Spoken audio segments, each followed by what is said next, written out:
Hello, कसे आहात सगळे? मी कविता माझ्या चॅनलमध्ये तुमचं स्वागत करते.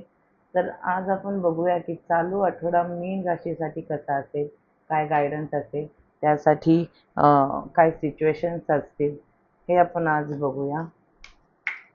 मीन राशीसाठी हा चालू आठवडा कसा असेल तो. मीनच्या मीन राशीसाठी हा आठवडा कसा असेल बघू.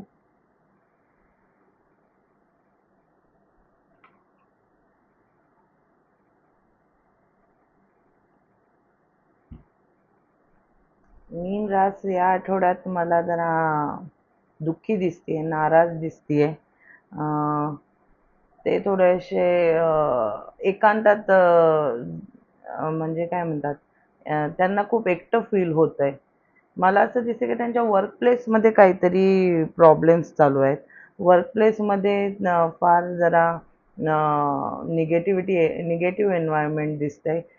पॉलिटिक्स, ग्रुपिझम आणि कॉम्पिटिशन यामुळे त्यांना अशी काहीतरी गोष्ट त्यांना कळलेली आहे की त्यामुळे ते फार दुःखी झालेले आहेत. त्यांना खूप लो फील होतंय, खूप एकटं वाटतंय. तर माझं तर युनिव्हर्सचं हेच म्हणणं आहे की जास्त लोकांकडे लक्ष देऊ नका. तुम्ही आजपर्यंत खूप काही अचीव्ह केलेलं आहे ऑलरेडी आणि तुम्ही फार स्टेबल आहात तुमच्या लाईफमध्ये इकॉनॉमिकली, सगळ्याच गोष्टींनी आणि तुम्ही खूप स्ट्राँग आहात. तर ह्या छोट्या-मोठ्या गोष्टींकडे लक्ष ठेवू नका. हे काय गाईडन्सही तोच आहे. बॅलन्स करा. तुमचं मेंटली आणि इमोशनली जरा बॅलन्स राहा. लोकांकडे जास्त लक्ष देऊ नका आणि अशा लोकांपासून जरा दूरच राहा.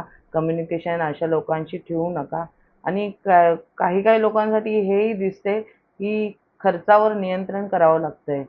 एक्सपेंडिचर जास्त होत आहेत. इन्कमपेक्षा एक्सपेंडिचर खूप होत आहेत.